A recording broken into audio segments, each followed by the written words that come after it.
Chapter 6. Ito ay isang kahangahangang kwento. Sa likod ng umaalingaw-ngaw na musika at mga kanta, ipinagdiriwang ng hukbo ng unggoy ang tagumpay, habang ipinagdiriwang ng mga demonyo ang pagdating ng isang bagong hari, na nangangakong maghahatid ng hustisya at pag-unlad sa isang bagong panahon. Si Hanuman, gayunpaman, ay hindi sumali sa mga pagdiriwang, dahil ang kanyang trabaho ay hindi pa kumpleto. Ang kanyang kaligayahan ay nakasalalay kay Rama. Bukod dito, si Rama ay abala sa dalawang bagay, muling pagsasama kay Sita at muling pagsasama kay Bharata. Nang lumapit si Hanuman sa kanyang ina, si Sita, napuno siya ng matinding paggalang sa habag ni Rama. Pagkatapos ng koronasyon ni Bhima, inutusan ni Rama na kunin si Sita mula sa palasyo ni Haring Ashoka. Si Hanuman ay sumunod sa utos ni Rama at tumalon sa kanyang mga paa at tumakbo palayo. Namagitan si Rama at masunaring tinawag si Hanuman pabalik kay Rama. Sinabi ni Rama, si Bhima na ngayon ang hari ng Lanka. Walang sino man ang makapapasok sa templo nang walang pahintulot. Tunay na mahabagin si Rama. Nararamdaman ni Hanuman ang kahandaan ng mga tao na aihilay ang kanilang buhay upang matupad ang kanyang panawagan. Nang makita siya ni Hanuman na pumapasok sa palasyo ni Haring Ashoka, ang 700 demonyong naghihintay kay Sita ay bumangon at naghiwa-hiwalay, na nagpapahintulot kay Hanuman na maabot sila ng walang kahirap-hirap. Bumungad sa kanila ang nakakatakot na eksena mula sa kanilang nakaraang paglalakbay.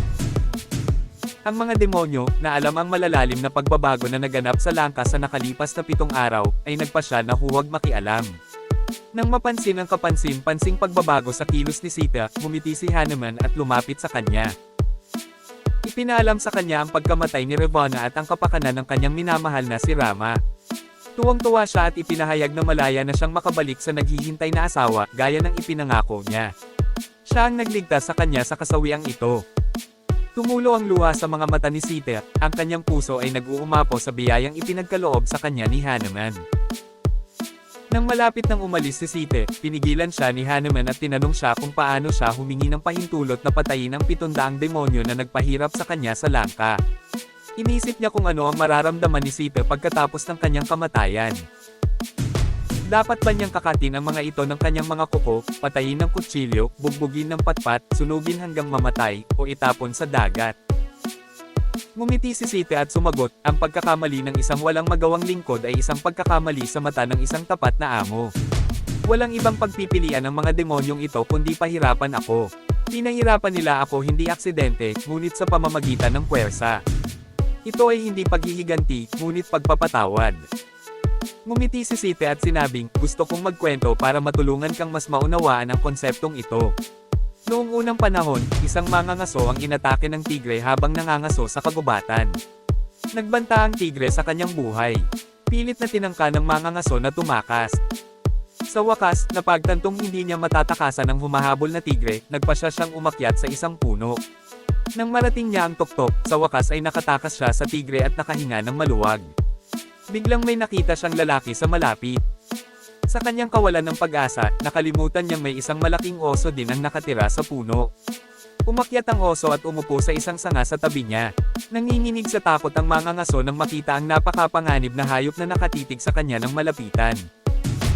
Sandaling gusto niyang tumalon palayo, ngunit napagtanto niyang ibinuko na ng tigre ang bibig nito. Dahil sa gulat, ikinuyom niya ang kanyang mga kamao at humingi ng awa sa oso. Nakapagtataka, natigilan siya. Sumangayon ang oso at lumakad ng kaunti. Nang makita ang reaksyon ng oso, sumenyas ang tigre sa ibaba para dalhin niya ang lalaki sa lupa. Tumanggi ang oso, na sinasabi na ang lahat ng mga hayop sa kagubatan ay mga kaaway ng tao, at ang mga makasariling hayop na ito ay dapat petuhin ng may kabaitan. Sinubukan ng tigre na pigilan siya na lumitaw, ngunit ang oso ay isang taong may prinsipyo. Kaya nagpasya siyang maghintay sa labas sa ilalim ng isang puno. Hindi makatulog ang mangangaso, gayon din ang oso. Pagkalipas ng mga oras, tinawag ng mangangaso ang natutulog na oso, tinitiyak sa kanya na walang mangyayari. Nang marinig ang pakiusap ng tigre, nagpasya ang mangangaso na iligtas ang kanyang buhay at isuko ang gutom na tigre sa oso. Ginamit niya ang kanyang makapangyarihang mga pangil para itulak ang oso sa itaas ng puno, ngunit ang oso ay sapat na matalino upang mahuli ang isang mababang sanga, na nakatakas sa pagtugis ng tigre at ligtas na umatras. Lumapit muli ang oso, na natakot sa mangangaso. Tinuya ng tigre ang kabaitan ng oso sa makasarili na lalaki at agad na pinatumba ito sa lupa. Ang oso ay umupo sa sanga at sinabi sa tigre, ang isang mabuting tao ay hindi kailanman iniiwan ang kanyang mga kilos, gaano man kasama ang iba. Kapag siya ay nakahanap ng kanlungan, hindi siya umalis, kahit na ano. Hanuman, kung ang oso ay may gayong marangal na hangarin, bakit tayong mga tao ay hindi matutong magpatawad sa mga pagkakamali ng iba? Humihingi ako ng paumanhin sa mga inosenteng demonyo na kumilos sa ilalim ng impluwensya ni Ravana. Narinig ni Hanuman ang mabait na iniisip ni Sita, at tumulo ang mga luha sa kanyang mga pisngi. Sinimulan niyang suriin kung sino ang mas sensitibo, si Rama o ang ina ni Sita. Mabilis niyang napagpasyahan na si Sita ay 1,000,000 beses na mas sensitibo kaysa kay Rama. At nagpakita rin si Rama ng pagiging sensitibo sa mga nagkasala sa kanya. Hindi nagtagal, bumalik sina Sita at Rama, na parehong tuwang-tuwa sa kanilang muling pagkikita. Nabigyan pa rin ng amnesty si Rama. Binalaan siya ni Bharata na kung hindi siya bumalik bago matapos ang kanyang 14 na taong pagkakatapon, matatapos na ang kanyang buhay. Upang bumalik sa Ayodhya, nagpasya siyang hiramin ang Pushpa Vimana mula kay Vibhishana. Bagamat ang Vimana ay maaaring lumipad ng kasing bilis ng inaakala, ang debosyon ni Rama sa mga pantas ay pinilit siyang huminto at mag-isip ng ilang beses. Gayunpaman, nakatitiyak si Bharata na hindi niya pababayaan ang kanyang pasya na tumalon sa apoy at isakripisyo ang kanyang buhay, kaya nagpadala siya ng isang solong rescue team. Isang pagod na labanan, isang matibay na pangako ng kapatawaran. Pamatay ng apoy. Nakatayo sa harap ng apoy, nagmuni-muni siya sa mga pangyayari sa nakalipas na 14 na taon. Sa kaibuturan niya, pakiramdam niya ay hindi na babalik ang kanyang nakababatang kapatid. Isa siyang monghe, at kailangan niyang tuparin ang kanyang pangako, anuman ang mangyari. Kaya, kung tinupad ni Rama ang kanyang panata at ang kanyang paraan ng pamumuhay, mayroon siyang lahat ng karapatan. Sa kanilang huling pagpupulong sa Chitrakoot, nilinaw niya kay Rama na hindi siya magsasakripisyo ni isang araw sa loob ng 14 na taong pagkakatapon niya. Hindi siya magtatagal. Kung magdadalawang isip si Rama kahit isang araw, matatapos na ang buhay niya. Ngayon ang araw na iyon. Bagamat minuto na lang ang natitira, malabo pa rin ang pagbabalik ni Rama. Handa siyang tanggapin ang hindi inaasahan. Habang tumunog ang kampana, lalong tumindi ang takot ni Bharata. Si Shatrughan, ang kanyang mga kapatid, lahat ng mga ministro, at ang mga maharlika ng Ayodhya ay nalilito kung paano mapipigilan si Bharata na tumalon sa apoy. Maaari lamang silang manalangin sa mga Diyos na magpadala ng isang emisaryo upang malutas ang isyu. Umupo si Hanuman sa isang sanga sa itaas ng Bharata, malalim ang iniisip. Nagpadala si Rama ng salita kay Bharata na babalik siya. Ngunit bago natapos ni Bharata ang kanyang misyon, naghanda na siyang magpakamatay. Naalala niya na ilang linggo ang nakalipas, nakita niya si Sita na nakaupo sa isang katulad na puno at nag-iisip na magpakamatay. Ngayon, ginawa ni Bharata ang parehong bagay. Sa tuwing nahaharap siya sa mga paghihirap sa panahon ng kanyang paglalakbay, ginamit niya ang parehong paraan, at palagi itong gumagana. Nang hindi siya sigurado kung ano ang gagawin sa mga unggoy sa dalampasigan, sinabi niya sa kanila ang tungkol kay Rama, at tinulungan siya ni Sampaka. Nang magtangkang magpakamatay ang kanyang ina, si Sita, binigyan niya sila ng pag-asa at muling sinabi sa kanila ang tungkol kay Rama. Ngayon, sa pagharap sa paparating na panganib, alam na niya kung paano makayanan. Sa sandaling siya ay nagsimulang makipagkita kay Bharata, sinimulan niyang sabihin sa kanya ang tungkol kay Rama, simula sa kanyang mga unang araw sa ashram ni Rama. Nang malaman ng kabayanihan ng kanyang kapatid, tinalikuran ni Bharata ang ideya na isakripisyo ang kanyang sariling buhay. Ang ashram. Ngayon, nang marinig ang pagbabalik ni Rama, muli nila siyang iniligtas. Kung paanong ang mga doktor ay gumamit ng mga electric shock upang buhayin ang isang patay na puso, ang mga bumati ay gumamit ng inspirasyon upang muling buhayin ang isang kislap ng pag-asa. Isang brilyante. Matapos umakyat sa trono ng Ayodhya, nagdaos si Rama ng seremonya ng pasasalamat. Ngunit sa loob ng maraming buwan, ang parehong pag-iisip ay nagpahirap sa mag-asawa. Marami ang naglingkod sa kanya ng walang pag-iimbot. Ngunit ang kawalan ng kakayahang magbayad sa kanila ay naging hadlang sa kanila. Nag-uumapo sa pagmamahal ang kanilang mga puso, ngunit ngayon ay nakapagbigay na sila at mas gusto pa nilang magbigay. Ang bawat kaibigan ay inanyayahan at tinatrato ng may lubos na paggalang. Sa kabila ng karangalan, idineklara ni Rama na ang mga regalong ito ay kaunti lamang kumpara sa napakahalagang serbisyong ginawa niya sa nakalipas na ilang buwan. Ngayon, nagpasya siyang ibigay ang kanyang huling paggalang sa kanyang pinakamamahal na asawa, ang pinakatapat at matapang sa lahat. Si Hanuman, ang inanyayahang panauhin, ay yumuko at umakyat sa trono. Habang isinasalaysay ni Rama at Sita ang kanilang mga kabayanihan, ang lahat sa Ayodhya ay humanga sa kanilang kabayanihan. Matapos isalaysay ang mga kabayanihang ginawa ni Hanuman, tumayo si Rama, niyakap si Hanuman, at ipinahayag sa mundo na hindi na mababayaran ng buo ang utang ni Hanuman. Pinuri ni Sita ang karangalan ni Hanuman higit sa lahat at atubiling inalok siya ng gantimpala. Binigyang diin ni Hanuman na ang pagkakataong maglingkod kay Rama ang pinakamahalagang regalo na natanggap niya. Nang makitang nag-aalangan si Hanuman na tanggapin ang anumang mga regalo, inalok ni Sita kay Hanuman ang kanyang mahalagang garland. Nang hilahin ni Sita ang garland, natigilan ang lahat ng naruroon. Pinuri nila si Hanuman at ipinahayag ang kanilang pasasalamat sa pagtanggap ng napakalaking karangalan mula sa reyna. Humakbang si Hanuman at tinanggap ang regalo ng may debosyon. Sinimulan niyang suriin ang garland mula sa bawat anggulo. Nang lumingon siya, nakita niyang hindi iyon ang inaasahan niya. Dinurog niya ang mga hiyas mula sa kwintas, na nagkapira-piraso. Sa pagkamangha ng lahat ng naroroon, binasag niya ang bawat brilyante at maingat na pinagmasdan ang laman ng kwintas. Sa sobrang galit, itinapon niya ang mga piraso sa lupa. Sa wakas, tumangala si Hanuman, maingat na sinusuri ang bawat bahagi ng kwintas. At pagkatapos ay binasag ang mga ito sa maliliit na piraso. Napanganga siya sa libu-libong tao. Walang nakaintindi sa nangyari. Paano masisira ng sino man ang gayong maharlikang dekorasyon? At sa harap ng reyna, nang makitang hindi idadahilan ni Hanuman ang kanyang mga aksyon, sila ay nagalit sa kanyang kawalang galang. Ang mga sikat na mamamayan ng Ayodhya ay nagsimulang humingi ng paliwanag kay Hanuman mula sa lahat ng panig ng palasyo. Magalang na ipinaliwanag ni Hanuman na sinira niya ang mga dekorasyon upang matukoy kung ano ang suot ni Sita sa kanyang leeg. Walang mahalaga kay Hanuman maliban sa banal na mag-asawa. Kung wala ang mga ito, ang kwintas at bawat brilyante sa loob ay hindi mabibili. Na ginagawang tunay na hindi mabibili ang regalong ito sa kanya. Nang marinig ni Rama at Sita ang paliwanag na ito, ngumiti sina Rama at Sita sa isa't isa na natuwa sa debosyon ni Hanuman. Para sa kanila, ito ay isang tunay na kayamanan. Gayunpaman, itinuring ng iba sa palasyo ang mga pagkilos ni Hanuman bilang isang insulto sa bagong kasal at sinimulang kutsain ang kanyang debosyon. Sinabi nila na ang pagmamahal niya kina Rama at Sita ay mapagkunwari lamang at kulang sa lalim. Isa sa kanila ang pabirong nagtanong kay Hanuman, Rama, kung wala si Sita, wala ka. Sumagot si Hanuman, hindi. Nang makita ang baluktot na ekspresyon ni Hanuman, tumawa ang lahat. Tapos unti-unting humina ang tawa. Si Hanuman ay nakatayo sa gitna ng patio, na punit ang kanyang dibdib. Ang buong patio ay nabasa sa dugo. Nagulat ang mga tao sa ginawang pagpunit ng kanyang dibdib gamit ang kanyang sariling mga kamay. Ngunit ang pinaka nakakabigla ay ang makitang nakaupo si Sita sa kanyang dibdib, yakap ang magandang katawan ni Rama sa kanyang mga bisig. Si Rama at Sita ay lumuluha, ang kanilang mga mukha ay puno ng kahihiyan.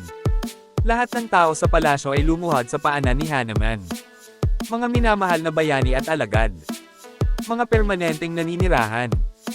Ang bawat unggoy ay humakbang, yumukod kay Rama, tumanggap ng isang espesyal na regalo, at pagkatapos ay bumalik sa kanyang upuan. Nagpasya si Rama na tanggapin ang bawat unggoy sa kanyang hukbo. Kinabukasan, nagbigay-pugay siya sa mga pinuno ng hukbo. Ngunit alam ni Rama na hindi ito sapat. Kahit na ang mga sundalong mababa ang ranggo ay nais na ipakita ang kanilang pasasalamat, na parang nagbigay sila ng higit sa sinumang miyembro ng maharlikang pamilya. Pagkatapos ng seremonya ng inaugurasyon, kinausap niya ang lahat ng matataas na heneral ng unggoy. Na hinihimok silang bumalik sa kanilang sariling bayan at maglingkod sa lipunan alinsunod sa mga prinsipyong ipinang-aral niya sa mga nakaraang buwan. Ang lahat ng mga unggoy ay umalis sa Ayodhya na may luha ng pasasalamat, na naiwan lamang sina Rama, Lakshmana, at Hanuman. Si Rama, na lumuluha, ay bumaling kay Hanuman at tinanong kung mayroon siyang anumang mga pagpapala. Nagpasya si Hanuman na gawin ang kanyang unang kahilingan sa Diyos. Aniya, ipagkaloob mo sa akin ang biyayang ito. Ang pagmamahal ko sa iyo ay mananatili magpakailanman. Hindi kita makakalimutan kahit isang sandali. Hinding-hindi ko pababayaan ang iyong proteksyon at serbisyo. Wala akong gustong pagsilbihan sa mundong ito maliban sa iyo. I wish to live until your sacred stories are again told and remembered in this world. Wala na akong hinihiling pa. Labis na naantig sa mga salita ni Hanuman, niyakap siya ni Rama ng may tame time na pagnanais na paglingkuran siya at ibinahagi ang kanyang pinakamalalim na damdamin. Ipinahayag niya ang kanyang pasasalamat sa lahat ng ginawa ni Hanuman. Gayunpaman, binigyang diin ni Rama na ang tanging maibibigay niya kay Hanuman ay ang yakap na ito at ang kanyang buong suporta para sa hinaharap na gawain at mga plano ni Hanuman. Sa sandaling iyon, gumawa si Hanuman ng isang mahalagang desisyon sa kanyang buhay, na nananatiling misteryo hanggang ngayon. Sa pagyakap sa kanyang pisikal na katawan ng maraming beses, napagtanto ni Hanuman na tanging ang biyaya ni Rama ang makapagbibigay sa kanya ng gayong pambihirang kapangyarihan. Sa desisyong ito, nangakong hindi na siya babalik sa daigdig ng mga espiritu. Sa banal na katawan na ito, mananatili siya sa material na mundo magpakailanman. Ang kanyang layunin sa mundong ito ay manirahan doon, kung saan nabuksan ang kwento ni Rama, pakinggan ang kanyang mga salaysay, at pagnilayan ang kanyang kadakilaan. Kahit ngayon, tuwing binabanggit ang Rama Lila, palaging binabanggit ang Hanuman Lila. Ang kwentong ito ay walang tiyak na oras, at ang kahulugan nito ay nananatiling may kaugnayan sa ngayon. Ang alamat ng Hanuman. Ang manliligaw ni Rama. Ngayon, isang mahusay na astrologo ang dumating sa Ayodhya. Kumalat ang balita na parang apoy sa buong Ayodhya. Daan-daang tao ang nagtipon sa iba't ibang lugar upang makilala ang bagong astrologo. Ang pagsasabi ng kapalaran at pakikipagkamay ay simpleng bagay. Ngunit ang kanyang layunin ay ibang-iba. Siya ay talagang isang disguise na magnanakaw, nagnanais na magnakaw ng mga mahahalagang bagay. Nilapitan niya ang kanyang paruroonan, na maingat na narating ang kanyang pag-asa, makita ang mga kayamanan. Ang disguised astrologer na ito ay walang iba kundi ang kanyang sarili. Sabik na makilala ang anak ni Rama sa palasyo ng Ayodhya, si Kausalya, ina ni Rama, nang marinig ang mga kakayahan ng astrologo, ay humiling ng isang tagapakinig. Sumang-ayon kaagad si Kausalya. Siya ay magalang na dinala sa pintuan ng palasyo, kung saan si Kausalya, kasama ang kanyang pinakamamahal na anak na si Rama, ay sabik na naghihintay sa kanya. Nang makita siyang may ganoong pagmamahal, tumigil ang puso ni Lord Shiva. Ang resulta ay nagwawasak na sumire sa kanyang mga plano sa buhay. Laking gulat ng ina ni Kausalya, marahang itinulak ng bata si Rama. Magiliw niyang nilapitan ang astrologo, yumuko ng may paggalang, at dalubhasang hinawakan ang paa nito. Natigilan si Shiva. Siya ay lubos na natigilan. Nang makitang hinawakan ni Rama ang kanyang paa, labis siyang nahiya. Pagkatapos, lahat ng nangyari sa Ayodhya ay lumabo. Isang dagandong na tunog ang pumuno sa kanyang isipan. Hindi niya marinig kung ano ang sinasabi ng mga tao, o napansin kung ano ang nangyayari doon. Pilit na inaalam ni Shiva ang nangyari. Makalipas ang ilang oras, nang umalis siya sa Ayodhya, pinag-isipan niya kung paano niya mababago ang kanyang buhay sa araw na iyon. Bigla siyang nawala mula sa Ayodhya sa Hilaga at bumalik sa Anjanatray, libu-libong yahana sa timog. Bumaba si Shiva mula sa Anjanatray at pinag-isipan ang kanyang desisyon. Ang tanging paraan upang madaig ang kahihiyan sa paghawak sa mga paa ni Rama ay ang pagsilbihan siya. Bukod dito, tinanggap ni Rama ang serbisyo ni Shiva bilang isang avatar sa pamamagitan ng paglilingkod sa kanya sa pamamagitan ng kanyang avatar. Kaya nagpasya siyang pumunta doon. Lumitaw si Shiva sa anyo ng Hanuman. Madali niyang hinikayat ang hindi na mapakali na si Hanuman at ang kanyang ina, si Anjana, na dalhin siya upang makipagkita kay Rama sa Ayodhya. Nang bumalik si Shiva sa Ayodhya kasama si Hanuman, nagkaroon siya ng mas magandang plano upang maiwasan ang panganib. Hindi nagtagal, dumating sa Ayodhya ang tagapagsanay ng unggoy kasama ang mapaglarong unggoy. Nagtanghal sila ng isang kapanapanabak at pang-edukasyon na pagganap. Daan-daang mga residente ng Ayodhya ang nagtipon sa plaza ng lungsod upang manood ng palabas ng unggoy na hindi pa nila nakita. Sinimulan ng mga unggoy ang isang kakilakilabot na pagtatanghal sa kumpas ng mga tambol ng kanilang tagapagsanay, na banihag maging ang mga anak ng Ayodhya. Pagkatapos ng maikling pagtatanghal, ang tagapagsanay at ang kanyang mga unggoy ay umalis sa kanilang mga tahanan upang magtanghal sa ibang lugar. Sinundan siya ng mga tao ng masinsinan, ang kanilang mga titig ay magnetically nakatutok sa kanya. Dahil ang tagapagsanay ay tao, ang mga tao ay nag-isip na maaaring siya ay isang pagkakatawang tao ni Shiva. Ang mga anak ng Ayodhya ay pantay na nabihag sa kanya, patuloy na sinusubukang akitin ang kanilang mga minamahal na unggoy. Hindi nagtagal, dumating ang mga tao sa palasyo, ang prominenteng lokasyon nito. Tumunog ang mga tambol, at nagsimulang sumayaw ang mga unggoy, ang kanilang mga mata ay nakatuon sa mga pintuan ng palasyo. Samantala, maraming tao ang nagtipon upang manood ng pagtatanghal. Ang mga unggoy at ang kanilang mga may-ari ay hindi alam kung sino ang nanonood, o kung ilan ang naruroon. Naghihintay sila ng isang taong espesyal.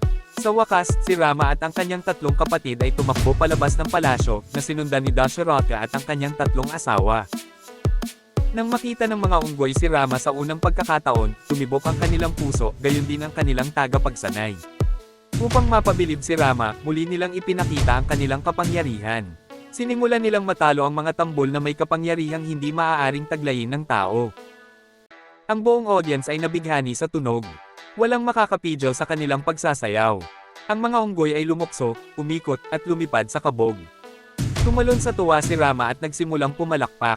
Ang reaksyon ni Rama ay ikinatuwa ng dalawang trainer, na nagbigay ng napakagandang performance. Naging tense ang kapaligiran hanggang sa tuluyang tumigil ang mag-asawa. Nagpalakpakan, sumipol, at nagpalakpakan ang mga manunood, na namimigay ng mga gintong barya. Ginantimpalaan ng hari ang kanilang mga pagsisikap sa kanyang sarili. Pagkatapos ay nagsalita si Rama ng isang nakakagulat na pananalita. Malumanay niyang sinabi, "Pare, gusto kong manatili sa akin ang unggoy na ito." Ang parang bata na kahilingang ito ay nagpahiya kay Haring Dasharatha, ngunit kapwa ang tagapagsanay ng unggoy at ang unggoy ay natuwa. Dahan-dahang binuhat ng trainer ang unggoy at inilagay sa mainit na yakap ni Rama. Nakahiga ang unggoy sa mga bisig ni Rama, nakapikit ang mga mata, dinanamnam ang unang haplos ng kanyang amo. Ang banal na haplos ay nagpakilig sa kanya to the point of goosebumps. Hinawakan ni Rama ang unggoy malapit sa kanyang dibdib, tumutulo ang luha ng saya mula sa kanyang mga mata. Natupad na ang kanyang layunin. Ang lahat ng mga mata ay nasa walang kapantay na paningin ni Rama, hawak ang unggoy sa mga bisig ng kanyang pinakamamahal na Rama. Nais ni Haring Dasharatha na bayaran ang tagapagsanay ng unggoy para sa kanyang sakripisyo. Nang bumalik siya upang hanapin ang unggoy, hindi niya ito mahanap. Hinanap niya kung saan-saan, at hinanap ng mga taong bayan kung saan-saan. Ang unggoy ay tila nawala ng walang bakas. Hindi ba? Hindi, dahil siya ay nasa Ayodhya sa isang nagbagong anyo, ang banal na anyo ng unggoy. Natuwa si Rama na makita ang unggoy at nilero niya ito araw at gabi. Gustong-gusto ng unggoy na makasama ang kanyang amo magpakailanman. Tinulungan niya si Rama sa maliliit na gawain, at kapag wala na siyang magawa, inalagaan niya ito. Sa paglipas ng mga taon, ang unggoy ay naging mahalagang bahagi ng buhay ni Rama. Natutunan niya ang sining ng digmaan, nakipaglaro sa kanyang mga kapatid, sumakay ng mga kabayo, at natulog pa sa parehong silid sa ilalim ng kama ni Rama. Ang unang kilos ni Rama tuwing umaga ay kunin ang unggoy at yakapin ito. Sa katunayan, madalas na walang tulog ang unggoy sa kanyang mainit na yakap. Isang araw, ninais ni Rama na lumipad sa bubong ng palasyo kasama ang kanyang mga kapatid. Nang matanggap ang utos, lumipad ang unggoy na may saranggola sa bibig. Mahusay na hinawakan ni Rama ang lubad, at ang saranggola ay pumailan lang sa langit, pumailan lang ng mataas at naglaho sa mga ulap. Hindi siya makita ng mga lalaki. Kinalas ni Rama ang lubad, at lumipad ang saranggola. Maya-maya, nagkagusot ang saranggola. Kahit anong hilahin ni Rama, hindi matanggal ang tali. Inutusan niya ang unggoy na umakyat sa lubad, abutin ang saranggola, at kalasin ito. Mahusay na tumalon ang unggoy sa mga tambo, mabilis na tumayo, at pumailan lang sa hangin bago biglang nawala sa likod ng mga ulap. Sa puntong ito, napagtanto ni Rama na ang saranggola ay pumailan lang sa langit. Habang ito ay pumailan lang, si Jayanta, ang anak ni Indra, nahuli niya ang saranggola, ngunit natagpo ang hindi ito makakalipad o makabalik. Sinabi ni Chayan kay Rama na ang saranggola ay pag-aari niya, at dapat itong bitawan ni Rama. Tumanggi si Chayan, kaya nag-transform ang unggoy sa Hanuman at nangako kay Chayan na sasalubungin siya ni Rama sa Chitrakoot. Nang matupad ang kanyang pangako, pinakawalan ni Chayan ang saranggola. Si Hanuman, na nakabalat kayo bilang isang mapaglarong unggoy, ay bumalik sa kanyang amo at nagpalipad ng saranggola.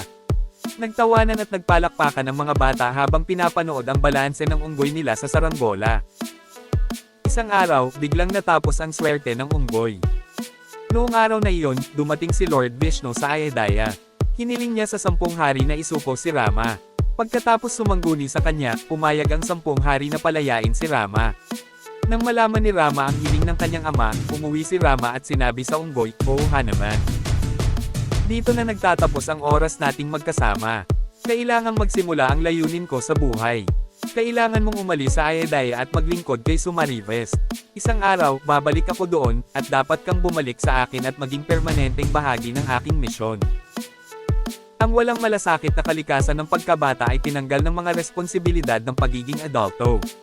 Kasama ng responsibilidad ang sakripisyo. Una nang tinalikuran ni Rama ang kanyang relasyon kay Hanuman. Pagkatapos, sa utos ni Rama, isinakripisyo rin ni Hanuman ang kanyang kalayaan upang pagsilbihan si Sumariwa. Ang kwento ng musika ng natutunaw na bato. Alamin ang musika ng monkey. Hindi mo ba alam na ang ating bayaning si Hanuman ay isang music hero? Ang inang unggoy ay gumugol ng oras sa pagtuturo sa kanyang hindi mapakali na anak ng mga kasanayang panlipunan. Ang batang lalaki ay interesado lamang sa digmaan at sa sining ng pakikidigma. Nang marinig ang pangalan ni Hanuman, nalingkit ang kanyang mga tainga, ibinaba niya ang kanyang tungkod, at tumakbo sa Hanuman, sabik na matuto pa. Ang sigasig ng anak ang nag-udyok sa kanya na isalaysay ang mga nakakabighaning kwento mula sa buhay ni Hanuman. Naniniwala siya na ang mga pangyayari sa buhay ng mga dakilang bayani na ito ay dapat na nakabatay sa mayaman at sari-saring alamat ng mga bayani noon. Binuksan ng bata ang kanyang mga mata at umupo, ipinatong ang kanyang mga kamay at siko sa kanyang mga paa. Siya ay nasa sabik at sabik na marinig ang kwento ng bagong bayani. Isang araw, narinig siya ni Hanuman na tumutugtog ng vina at nabihag siya ng musika. Agad siyang nagpasya na magsanay sa lahat ng aspeto ng musika at matutunan ang bawat instrumento. Tumakbo siya para makita si Rishi Narada na naglalaro ng sikat na vina. Nag-uumapo ang kanyang puso sa paghanga sa bathala. Bumagsak si Hanuman sa kanyang paanan, sinabing hindi siya aalis hanggat hindi niya ipinangako na tuturuan siya ng musika. Sa loob ng ilang araw, pinagkadalubhasaan ni Hanuman ang lahat ng aspeto ng musika, pinagkadalubhasaan ang napakaraming instrumento sa isang kahangahangang antas. Sa isang kisap mata, siya ay naging isang bihasang salamangkero. Pagkatapos ng pagsasanay, nais ni Narada na subukan ang kanyang alagad. Hiniling niya kay Hanuman na kumanta ng isang komplikadong raga. Upang makapasa sa pagsusulit, umupo si Hanuman sa lupa sa posisyong lotus at ipinikit ang kanyang mga mata. Matapos tumahimik, nagsimula siyang kumanta ng may magandang boses.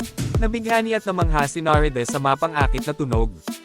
Wala siyang magawa kundi sumayaw na nakapikit. Nalaglag ang buhok niya. Bago niya namalayan ay lumuwag na ang pagkakahawak niya sa bina. Ang kanta ni Hanuman ay napakadamdamin na ang lahat sa paligid niya ay nalulula sa tuwa. Natunaw ang mga kalapit na bato habang ipinagdiriwang nila ang kagalakan ng paglikha, na naging sanhi ng pagkahulog ng mga bulaklak mula sa mga puno. Pumikit ang mga hayop at ibon at sumabay sa pag-awit sa mga banal na himno. Nakalimutan ni Hanuman ang mga makamundong alalahanin at umawit ng may kagalakan. Ilang sandali pa, natapos na ni Hanuman ang pagkanta ng kanyang magandang kanta. Pagkatapos ng isang pause, naging tahimik ang lahat. Sa paglabas niya mula sa kanyang pagmumuni-muni, nagsimulang gumalaw ang mga hayop at ibon. Bumalik ang bato sa orihinal nitong lugar. Si Naradaji, na humahanga pa rin sa kanyang kahangahangang disipulo, ay naramdaman ang pagtanggal ng vina sa kanyang kamay. Yumuko siya para kunin ito. Napakagaan nito na hindi niya naramdaman na pabigat ito, kaya hindi niya sinubukang buhatin ito gamit ang isang kamay. Chapter 7. Darating o darating din kaagad.